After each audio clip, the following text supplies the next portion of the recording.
This is probably the first presentation I made of this nature because the majority of my work surrounds the Zeitgeist Movement or things that are related to my film series. But I tailored this very carefully to what I felt the audience of this event would find interesting. The working title, as noted in the program, is When Normality Becomes Distortion, Reflections on a World Gone Mad. But as the talk developed, I experimented with a few other less sensationalized titles to see what would work better. The second one I came up with was When Intuition Fails, the Inevitable Breakdown of Human Assumption and Its Social Consequences. Not bad, a bit too wordy though. So when I finished the presentation, it struck me to have a little more intellectual one. Limited dimensional thought in a multi-dimensional reality. All right, so a little annoyingly intellectual, but still okay. Regardless, I point this out so you can kind of make your own decision which title you think is more applicable, because they actually cognitively highlight different context I'm going to present here. As far as myself, as introduced, it's usually at this point I might say something about who I am, my credentials and experience, as though frankly many of us should care. One of the great failures of critical thought is the assumption of authority around a given data set. People might think, well, this person is considered an expert in a given field due to the standards set forth by culture, so therefore I can just trust blindly anything they say without critical evaluation. A rather ominous perspective, and I think most would agree a large number of atrocities historically can be found sourced to this blind dedication to the statements of supposed authority. So who am I? Well, I'm just like you. I'm a compiler and a messenger. You should have no faith in anything I say here and rather be prepared to critically assess whatever issues noted on your own accord within, of course, the bounds of your logical reasoning and training. As I will expand upon later in this talk, there is actually no such thing as the origin of any information. I view knowledge as a life form in and of itself. There is no empirical source, and it evolves and multiplies just like any other organism, utilizing the vehicle of our collective human experience, transference. And like biological evolution, it is self-correcting. Any false thought will eventually, even after long struggles, be seen by the environment and selected out by the collective awareness, or what could also be called the group mind, which I will talk about again a little bit later. Furthermore, the premise of this talk regards not the specifics of any discipline of knowledge or understanding, but the mechanics of it, specifically the nature of its change. I'm less interested in what people think and more interested in how they came to think it and how they maintain it as valid. This talk will not only consider such frames of reference, as they're often called, frames of reference individual people utilize to generate and support their decisions and beliefs, but also the larger order institutions that arise from those referential assumptions, once they are shared by a large enough group of people to hence define social normality, which of course is the status quo that we all know. Then these status quo practices will be qualified or even quantified against what we could haphazardly call our objective reality, which will draw its assumptions from a completely different referential benchmark than most of the population of the world is familiar with, a frame of reference we have come to know as the scientific method. Now, you'll notice I said haphazardly term an objective reality. Why? Because the concept of objective can only be hyperbole, right? How could we possibly be so arrogant to assume at any point in time in human history that we have ever been empirically right? It simply hasn't happened yet if you take the broad view. It wasn't until the past couple hundred years that the scientific method has barely been taken seriously with respect to human affairs and society. And what is the core mechanism of the scientific method really? Self-correction. Self-correction through testing and logical calculation and hypotheses. The self-correction attribute of science is what enables its evolution. There is no recognized phenomenon that isn't undergoing a constant change of definition as the evolution of knowledge continues. Truth itself is an emergent distinction. It's not a noun, it's more of a verb, which constitutes an approach towards reality, but never ever getting there. That said, it's obvious that we're doing something right, you know. The fact that this building we're in hasn't collapsed upon us means we have been able to come in harmony with some kind of natural physical law that exists beyond our control. The fact that we understand to a certain degree how our bodies work, creating, say, medicines that can help us in positive ways over statistical time, shows that we are indeed in some kind of alignment with what we call nature, as opposed to blaming our sickness on gods and demons as we did in the past as this organism of knowledge continues to evolve. There does seem to be a pre-existing logic, and this is important to note because people take this for granted, a logic, in fact, which dictates our reality and doesn't give a damn what we think of it and impose upon it. It appears we can either be vulnerable and align as best we can and engage this harmony, or we can walk against it, fight it to our personal and social disadvantage. The unfortunate thing is, as I will continue to address later in detail, our basic social construct as a whole, top to bottom, along with the dominant human values inherent to it that support it, appear to be firmly walking against the natural order that exists, that we are slowly discovering, becoming more and more decoupled from reality, as it were, and hence really our life support. For the sake of argument, I would like to quickly reduce human perception to two basic modes of operation: emergent and traditional. Today, the traditional element is clearly the most dominant. It's the cultural zeitgeist, if you will, no pun intended, is always based on institutions that are tending to perpetuate themselves, non-emergent thought processes and their consequences. Why? Because, well, they're forms of psychological security, aren't they? They're also forms of financial security. Our whole society is actually based upon institutional self-perpetuation, whether it is the preservation of a political administration, a corporation's market share and hence dominance, or say even a religious demographic. In fact, the traditional notion is so powerful that the very act of questioning is often met with disdain in the culture today. Some, in their defense, have even gone so far to suggest that all beliefs and values must be equal and respected, and they must be tolerated in the same element of quality. Is that true? Are all values equal? Does everyone have the right to believe and hence act upon whatever they choose? Are we all to respect everything others want us to? If I put a gun to your head and have the value and belief that you should die, is that acceptable to you? Are you a bigot for not allowing me to express my freedom of belief? Obviously, values are not equal. Some work and some don't. Or more specifically, some represent a closer approximation to reality and others do not. And the farther those values are from this natural order, the more destructive they often become, not just to the individual or group, but to all of us as a collective society. And there rests a distinct social imperative that is often ignored or feared. The taboo associated with challenging what others think under the still convenient notion that all values are equal is simply not tenable. You are, in fact, partially responsible for the thoughts and values of others, and they are, in fact, responsible for yours. There is nowhere to hide from the collective consciousness. And an underlying thesis of this presentation is that until a human society is able to find and share a basic, common, working, responsible, near-empirical value set, we're basically doomed. My hope here, in turn, is to generate a personal and social reflection, if you will, with respect to what you believe and why, eventually to be framed within the social context I keep alluding to.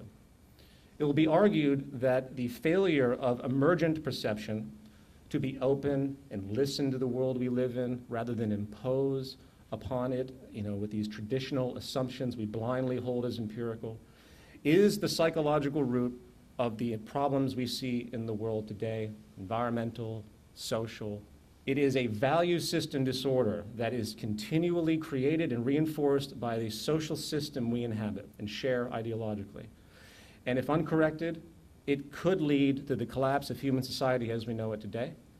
A collapse, by the way, which, if you're paying attention, is accelerating right now across the world. Fueled again by a set of detrimental perspectives that go largely unrecognized, like cancer cells go unrecognized to an immune system. In 1884, a unique book was published called Flatland. And apart from some very clever social commentary, the work gave a perspective of what it would be like to live in a two-dimensional reality, as opposed to the three-dimensional one that we share. One could go left and right, forward and back, but there was no such thing as up and down. Perspective was hence restricted. And if something from the third dimension was to come and visit this two-dimensional reality, the perception of that object would be confined to the properties enabled by the two-dimensional view. So a three-dimensional object moving up and down through the two-dimensional plane would be perceived by the inhabitants as this mysterious mutating two-dimensional line. I would like to use this abstract notion as a very loose metaphor with respect to cultural perception.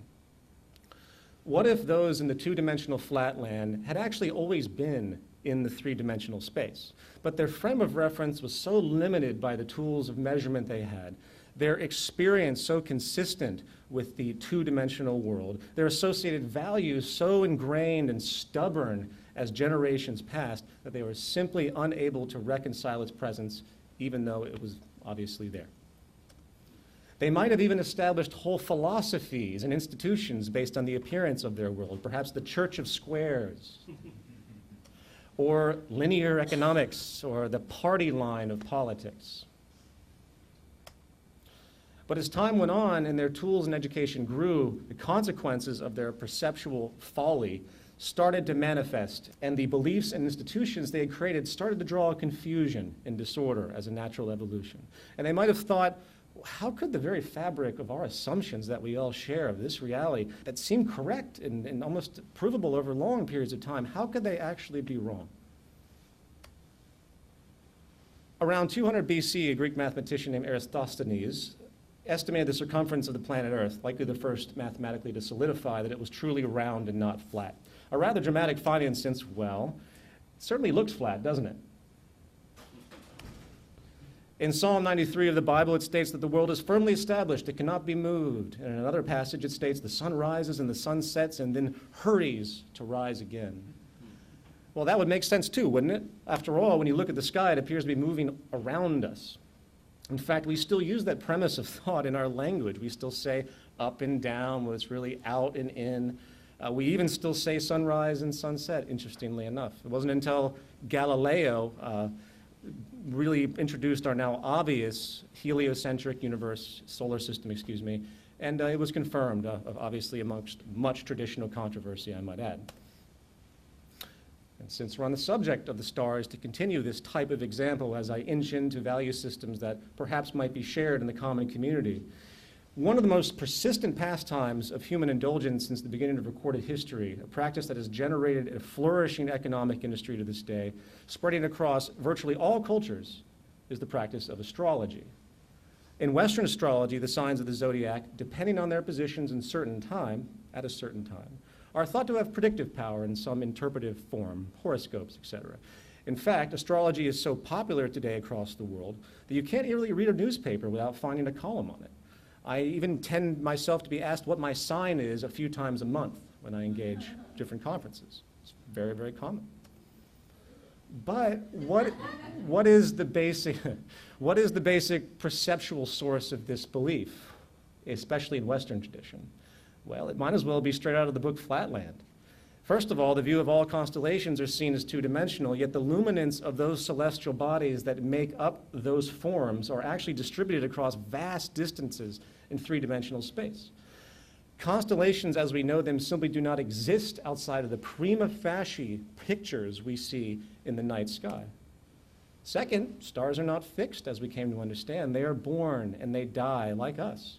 It is the illusion of permanence given our very, very short duration on this planet in regards to human evolution and cosmic time that we think these 2D pictures will be the same for eternity, holding hence empirical value. Third, to reintegrate the 2D flaw, if you will, it's only a fixed perception from the planet Earth. If we were viewing these same stars from another side of the Milky Way galaxy from a different angle, they would not represent anything close to the forms we see from here.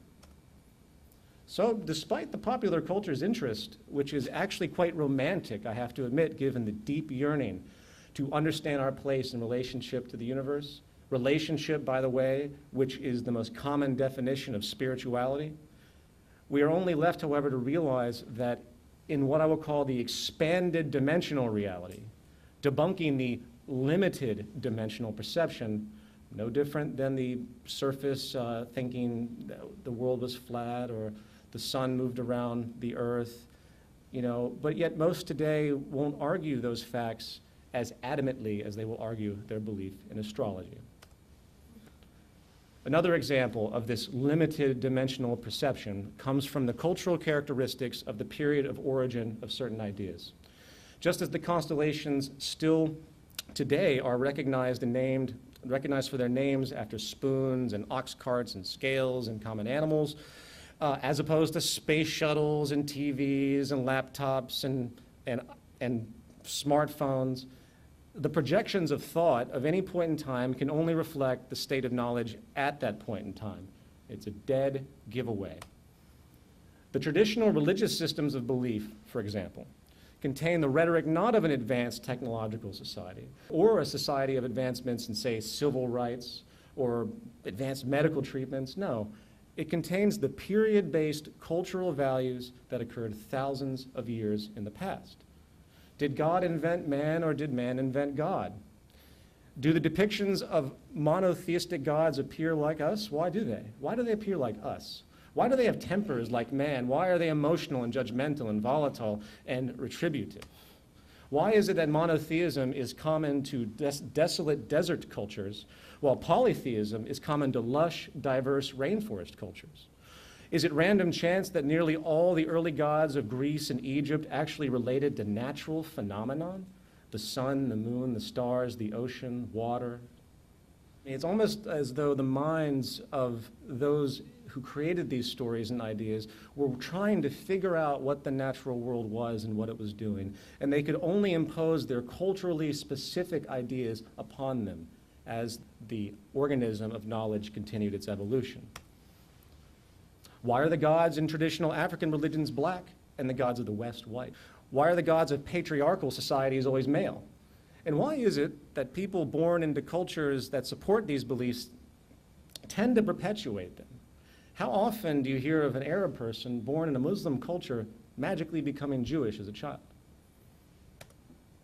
I'm sorry to stand in what could be a controversial opposition to the beliefs of what are really billions of people that ascribe to, say, astrology or theistic religious belief.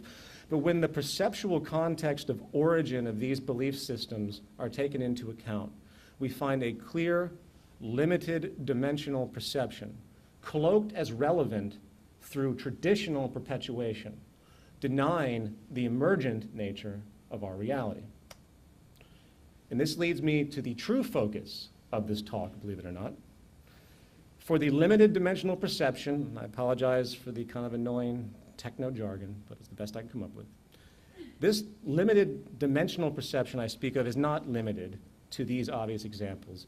And the very fabric of modern society with respect to our economic, legal, and political system is no different. Not to mention the vast number of contemporary value distortions that continue to masquerade as viable, applicable, and hence normal. How many people here are Republicans? How many people here are Democrats? How many people are Republicans and don't want to say it? How many people here are independents? How many people here reject all political parties and find the political concept itself as outdated, unscientific, and detrimental to social progress? Wow.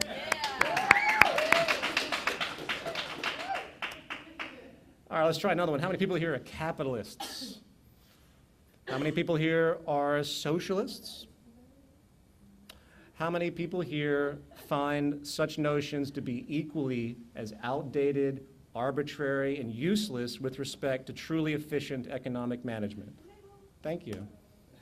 Just as people are born into a culture that supports traditional religious belief, tend to conform their values and perpetuate those values without critical thought, so do almost all of us when it comes to our modern social institutions, which we think are intellectually viable and separate from the religious dogma. Let's take, for example, government and politics. Politics in Greek means of, for, or relating to citizens. It's essentially a decision-making method of social operation. And while variance does exist, the most dominant form today is that some kind of representative government where the interests of the people are said to have some expression through the representation. In the United States, for example, we are said to have a constitutional republic. This is basically a form of representative democracy which must govern within the confines of existing constitutional law, which is a fairly rigid set of preconceived declarations that apply not only to the conduct of government, but also to the people. Why not pure democracy? Well, because pure democracy is 100 white men hanging one black man. The originators of this country had a decent intuition about the dangers of crowd mentality. In the words of Thomas Jefferson, a democracy is nothing more than mob rule, where 51% of people may take away the rights of the other 49%.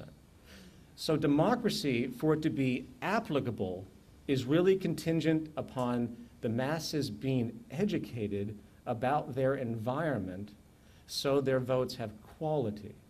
And since that's very, very, very, very hard to qualify, a benchmark of rights, hence the Constitution, had to be created to enable some form of regulation. I hope that makes sense, because this train of thought is going to carry farther. It's a benchmark.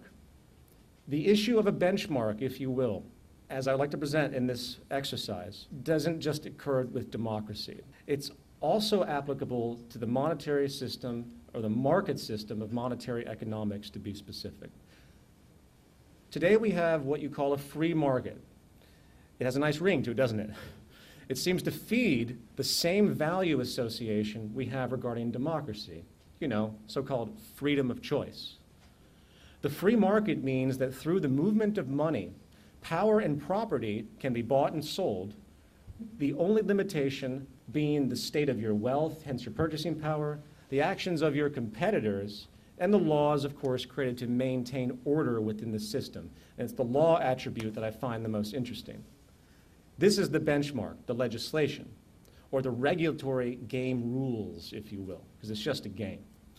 This benchmark regulation is inherent in both the free market and democracy, two ideas based, again, upon the broad romantic view of free choice.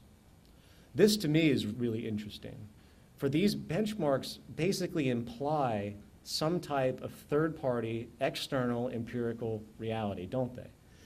An empirical reality that would have to inherently be absent of some form of choice and freedom for them to exist as they do. Think about that for a moment. It's a contradiction, and this contradiction can be seen as an influence coming from, in my view, the new emergent understandings that arise through the evolution of knowledge. New experience-driven information trying to self-correct prior beliefs through trial and error or through intuitive step-by-step adaptation. In other words, the very foundational premise of democracy and the free market as far as theory is intrinsically flawed, obviously. Something is missing, or many things are missing, because it can't work on its own. It requires influence of a third-party decision process.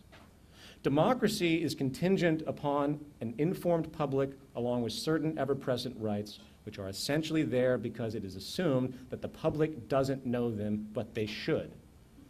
Likewise, the free market requires third-party rules to maintain order, rules which often, for example, demand certain environmental safeties, pollution protocols, basic efficiency protocols. You know this. I mean, we all know that the system as it stands in the free market, left to its own devices, would use up just about everything, as I will allude to here in a little while. The system can't stand on its own. It will self-destruct. Put another way, these rules are needed to protect the free market and democracy from itself. Otherwise, again, they will self-destruct. As an extended example, if it wasn't for the regulations existing against, say, corporate monopoly, the world would have been taken over by one corporation a long, long time ago. Despite the statistically void, utterly false notions perpetuated by economists that the more free the market, the more efficient, free market competition is one of the most hegemonic concepts ever invented. While mob rule democracy, again continuing our comparison, can generate mass irrationality with no basis in reality, if not properly collared through rights and education. Sorry to drill this in, but it's very important. By the way, I suggest a book called The Crowd, a study of the popular mind. If you want to read about how crowd mentality can override independent thought in a very caustic way. It's well documented that people lose their objectivity and lose their sense of control when involved in mass appeal. And that isn't just, say, for a soccer riot. It happens through the media. It happens through many different forms. So then, what is this benchmark that we keep seeing? What is really being referenced in the broad view? Using the example of rights for democracy and regulation for the free market, what do those two issues really reach for? It reaches for the natural order, or more operationally, scientific causality. That is what is breaching through the concrete. The most dangerous value we can have floating around the culture today, and I hope everyone can really listen carefully to this, the most dangerous value we have floating around the culture today is the idea that any of us have freedom of choice or the right to our own opinion, especially when it comes to issues of human survival and sustainability. We cannot choose, we can only align if we wish to survive and prosper. Period. There is simply no such thing as freedom when the benchmark of scientific causality is brought into the equation with respect to any action or goal. The only caveat is the emergent uncertainty of the evolution of knowledge, which again does require a threshold of flexibility. Why? Because again, we don't know everything. But we do seem to get closer and closer to more empirical understandings as time moves forward. Is there really any freedom to how we organize our economy on a finite planet if the goal is to create the most efficient, sustainable means of production, distribution, and regeneration? No, there isn't. Industry is a technical process, a calculation problem, where the variables of human needs, physical science, and earthly resources are brought into a single regulatory equation, if you will. The properties of our resources can be scientifically quantified now, strategically assessed as far as their purpose, strategically oriented as far as the design in the most logical manner, distributed through the exact same logic of pure efficiency. We have globalization on this planet. What the hell are we doing? We're taking stuff from all over the world, exploiting labor, moving it around, wasting tons of energy, when we could easily develop production methods in local communities where you save X-fold amount of energy. The distance between elements moving is X-fold less. It's insane. But yet, the system perpetuates that. But that's for a larger order subject that I don't have time to go into. We could strategically orient industry, and it's self-evident as we do based on the physics of our reality and where things are. We could enable an efficiency never known before. It becomes self-evident. And why would we possibly, with regard to sustainability, want to do anything less? As counterintuitive and culturally obtuse as it may seem, there is no freedom or opinion in our technical reality. There is only the most efficient way up until now, and the rest is simply inefficient. The definition of economy in Greek means management of a household. A reduction of waste and maximized efficiency is inherent in this premise. Is this the way our current free market system is operating? Well, let's take a step back again. What drives a global economy? Consumption, and the more the better. More consumption means more jobs, better GDP, and hence enabling more consumption through purchasing power that's enabled. Is that efficient? Shouldn't preservation and reducing waste be the basis of an economy on a finite planet by definition? How can an economy based on the need for constant growth and turnover, and even an economy based on constant need for employment, be economizing anything at all? Then there's this thing called cost efficiency. Cost efficiency demands cutting expenses to remain competitive in the marketplace. Every single product created by any corporation today, without exception, is immediately inferior by design. For the market requirement to cut creation costs in favor of lowering the output purchasing price to maintain a competitive edge automatically reduces the quality of any given item by default. It is impossible to create the strategically best, long-lasting anything in our society, and this translates into outrageous amounts of wasted resources. Likewise, the same mechanism is also reinforcing environmental disregard, depletion, and pollution. Everyone's trying to save money. Why you think they're going to really care about the environment? The logic is against it. We see this constant in the world today among many, many other issues I could list. In fact, if you take a moment to really step back and think about this, not only is this inefficiency a characteristic of the market model, it's actually the fundamental driver. Having clean, say, unpolluted water in your home might seem like a nice thing and gesture, but the fact that money is not being exchanged for that is anathema to the economic sustainability that we've come to understand. So more pollution means more profit, more disease means more jobs, ad infinitum. In fact, I would go so far to say, as pointed out here, that sustainability, efficiency, and preservation empirically are the enemies of our economic system, and that's unfortunately the firm reality. Those out there who talk about a green economy or the like, as though there's such a thing that could possibly exist in this system, posing solutions within this structural order, such as renewable energies, energy credits, carbon footprint stuff or the like, they are not understanding what's actually at work here. You cannot have a true green or even close to whatever you would consider a sustainable economy in the market model of economics. It is technically impossible. The system would fail if we ever wanted to operate on a truly technical, sustainable level, for the system is in fact fueled by the exact opposite set of mechanics. I would even go so far to challenge, for those out there that basically at this stage are not in favor of the complete abolition of the market economy as the solution to the destruction of our environment, not to mention the collapse of the social order itself we are seeing, while working to replace this system with a truly technical approach for resource management, proper scientific allocation, seeking the highest level of efficiency possible at every turn in production and distribution, for maximum sustainability, which is a technical distinction, including proper allocation of labor and everything else, you're really just engaging in patchwork. It's not going to do anything in the long run. And we're wasting time because time is literally running out. This, again, coming back to my premise, is the result of our limited dimensional perception. We have based our economy on outdated notions of human behavior and convoluted notions of supposed freedom and ignored the true technical reality, true environmental reality that actually supports and sustains our lives and creates good public health.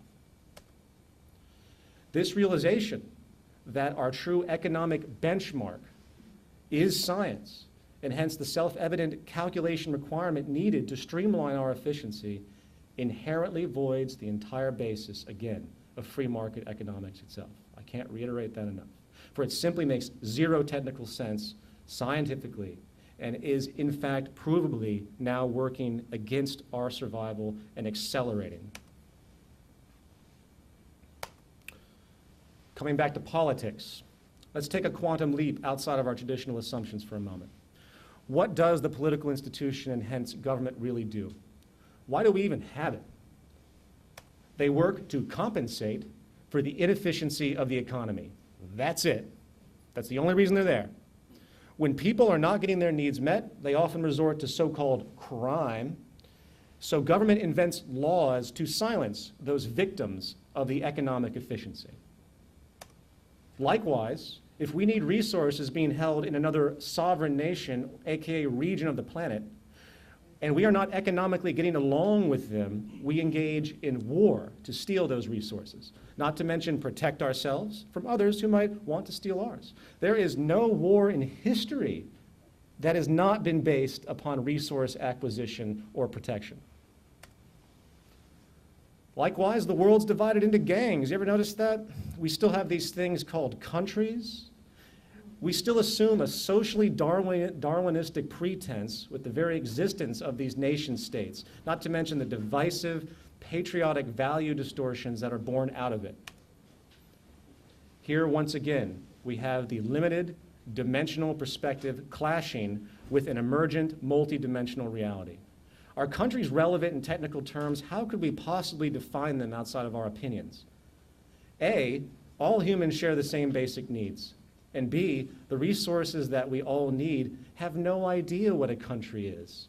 And they are dispersed everywhere on this planet in one single unified ecosystem. If there's anything positive that came out of the US and Russian Cold War that almost triggered complete nuclear disaster decades ago, it was the realization that radiation, fallout, and nuclear winter never heard of countries, flags, or sovereignty. Just as the pollution from the Japanese power plants that melted down a while back, it didn't need passports to cross over to other countries' atmospheres.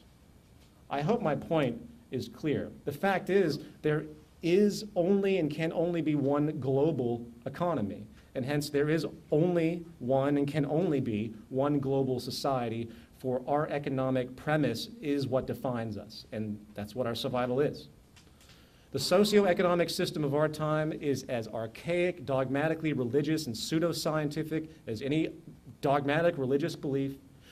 They are completely decoupled from the benchmark of our scientific emergent reality, which is being denied, held in place by traditional, non-emergent institutions, which, mark my words, will be what destroys life on this planet as we know it, if the multidimensional reality that is springing up is not realized and brought to the surface quickly.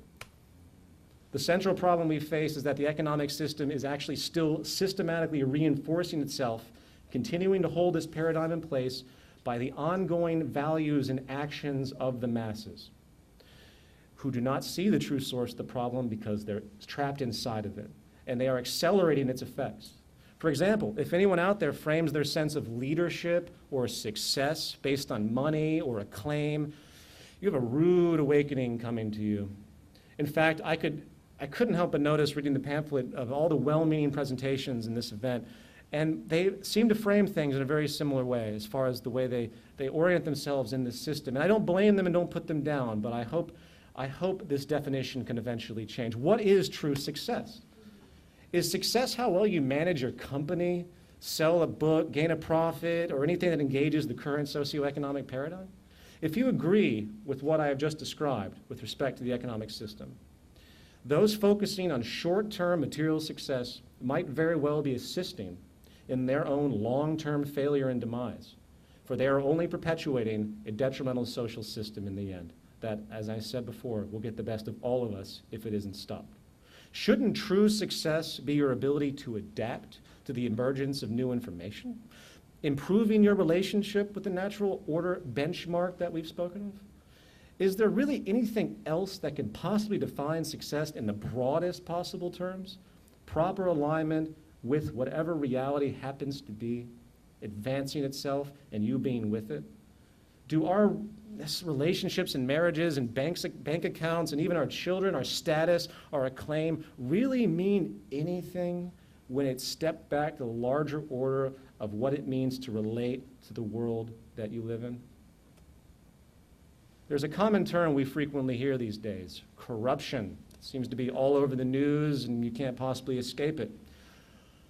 How would you define corruption broadly? I would define it as the initiation or support of deprivation, exploitation, and/or abuse, either social or environmental. If this definition is accepted, then it is logically correct to say that all acts of commerce are inherently corrupt. If you define corruption as deprivation, exploitation, or abuse, every time you mark up a value on a good you sell or cut corners to save money, you are engaging in deprivation, exploitation, and abuse by its systemic causal effect and intrinsic rationale. That is the behavior our social system requires to continue. And that distortion is currently masked as normality.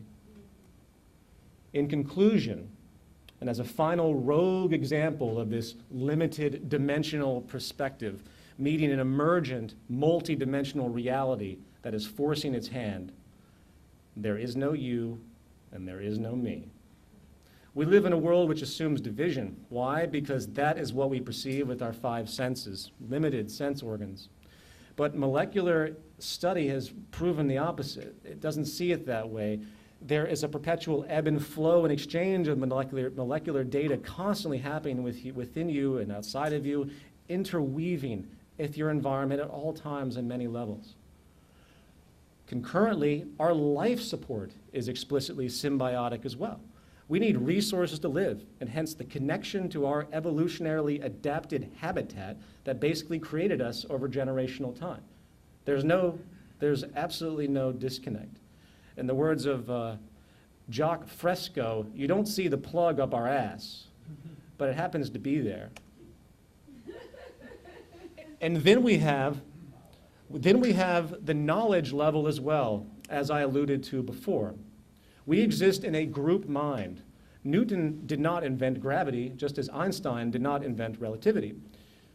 For him to do so, he would have had to invent the whole of mathematical development since the beginning of time, along with all the tools and supporting provisions and everything else that comprised his state of knowledge naturally at that point in history. Every word coming out of my mouth has been learned.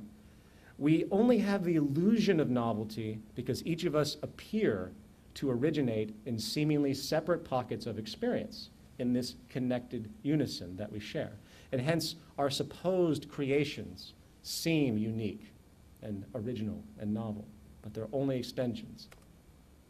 As stated at the beginning, there's nowhere to hide from the collective consciousness, and we are all responsible for each other. The underlying meaning of this presentation, if you will, is that until human society, again, is able to find a basic, common, working, responsible value set, which we can basically agree upon, which is consistently pinged against the emerging benchmark of our scientific reality, we have a very, very difficult road ahead. Within this context, as we listen to the world around us, I consider the most active value orientation we can have, which almost guarantees an empathetic reaction, which hopefully can maintain this social diligence that's required. I consider the acceptance of our intrinsic unification to be the most powerful form of expression of these ideas, an acknowledgement of the oneness as it is poetically termed. This oneness over division value seems to be the ultimate example, at least this point in time, of our limited dimensional perception being overcome by the multi-dimensional reality. And if properly understood, there could be no basis for war. There could be no logic for greed. There can be no such thing as inefficiency and waste, no basis for poverty. There can't possibly be class. And in fact, as abstract and misunderstood as it might sound, there can be no basis to define you, and there can be no basis to define me. Thank you. Thank you so much. You're welcome.